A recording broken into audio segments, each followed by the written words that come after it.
Hello સૌ હરિભક્તોને જય સ્વામિનારાયણ। લંડનના વિલ્સડેનમાં આવેલું સ્વામિનારાયણ મંદિર, જેનું આ વર્ષે સુવર્ણ જયંતી મહોત્સવ તારીખ 5મી જુલાઈથી 13મી જુલાઈ સુધી ખૂબ ધામધૂમપૂર્વક ઉજવાયો, તેની 50 વર્ષની ગૌરવમય યાત્રાની ટૂંકમાં વાત કરીએ તો મંદિરની સ્થાપના વર્ષ 1975માં આચાર્ય શ્રી 1008 તેજેન્દ્ર પ્રસાદજી મહારાજના પવિત્ર હાથે થઈ હતી। વિલ્સડેન મંદિરે અમદાવાદ તાંબાના ભુજ સંસ્થાનું લંડનનું પહેલું હિન્દુ મંદિર હતું, જ્યાં ગુર્જર સમાજ અને સમગ્ર હિન્દુ સમુદાયે એકત્ર થઈ આધ્યાત્મિક સેવાઓ શરૂ કરી હતી।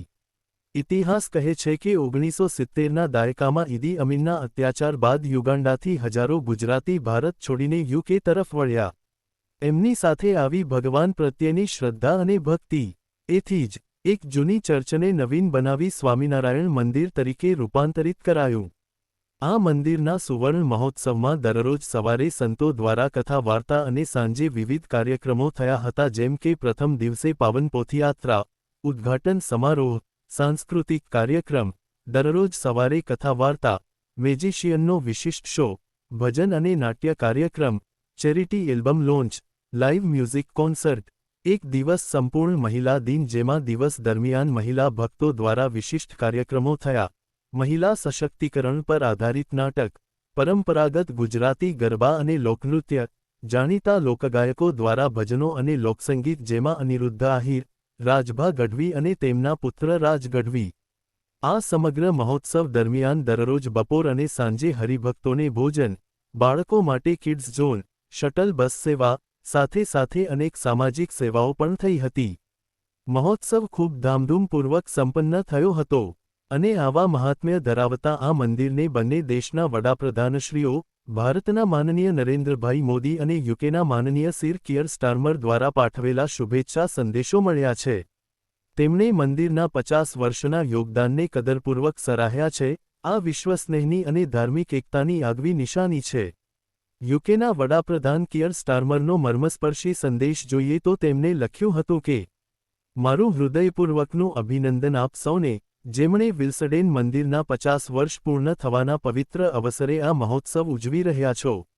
આ મંદિર માત્ર ઈંટ અને સિમેન્ટનો દ્રષ્ટાંત નથી, પરંતુ તે દ્રષ્ટિ, ભક્તિ અને સમર્પણની 50 વર્ષીય યાત્રાનું પ્રતિબિંબ છે, જે ભારતમાં અને પૂર્વ આફ્રિકામાંથી આવેલા પરિવારોએ સંઘર્ષથી ઊભું થયું છે। હું ખાસ ધન્યવાદ આપું છું પૂજ્ય કૌશલેન્દ્ર પ્રસાદજી મહારાજનું, જેઓ અમદાવાદથી પધાર્યા છે। તેમનું આ હાજર રહેવું અમારે માટે બહુમાનની વાત છે। આ મંદિરે જે નિસ્વાર્થ સેવાની ભાવના ઊભી કરી છે, તે તમામ યુકે નાગરિકોને સ્પર્શી રહી છે। સ્વયંસેવકો અને સાધુસંતો દ્વારા આજે જે બધું ઊભું થયું છે, તે પ્રેમ અને સમર્પણથી ભરેલું છે, પૈસાથી નહીં। તમારા યોગદાન દ્વારા યુકેની સંસ્કૃતિ વધુ સમૃદ્ધ થઈ છે, દૃશ્યરૂપે અને દૃશ્યાતીત રીતે પણ। અને હવે આપણા ભારતના પ્રધાનમંત્રી શ્રી નરેન્દ્ર મોદીની ભાવસભર પત્રનો સારાંશ જોઈએ તો તેમણે લખ્યું હતું કે, મને આનંદ છે કે વિલ્સડેન સ્વામિનારાયણ મંદિરના સુવર્ણ મહોત્સવ વિશે જાણવા મળ્યું। મંદિરો સમાજની સાંસ્કૃતિક ધારોના કેન્દ્ર હોય છે। ભગવાન સ્વામિનારાયણે શાંતિ, અહિંસા, શિસ્ત, શુદ્ધતા અને નિસ્વાર્થ સેવાના સંસ્કારો પ્રેરિત કર્યા। આ સંસ્થા ધર્મ પ્રવચન, સાંસ્કૃતિક કાર્યક્રમો અને આધ્યાત્મિક પ્રવૃત્તિઓ દ્વારા ભારતીય સંસ્કૃતિને વિદેશમાં જીવંત રાખે છે અને સમાજમાં એકતાનું શક્તિશાળી ચિહ્ન બની રહી છે। મહોત્સવના આયોજન માટે હું તમામને શુભકામનાઓ પાઠવું છું। ભગવાન સ્વામિનારાયણનો માર્ગ આખા માનવજાતને પ્રેરણા આપે। આ બંને નેતાઓના સંદેશા માત્ર અહમિયત ધરાવતા શબ્દો નથી, પરંતુ સંસ્કૃતિ, એકતા અને સેવાભાવના જીવંત સંદેશ છે, જે સમગ્ર વિશ્વ માટે પ્રેરણાસ્ત્રોત બની શકે છે। આ દિવ્ય પર્વે આપણે એક સંદેશ લાવીએ, ભક્તિ, સેવા અને એકતા એ કોઈ સીમાઓમાં બંધાતા નથી।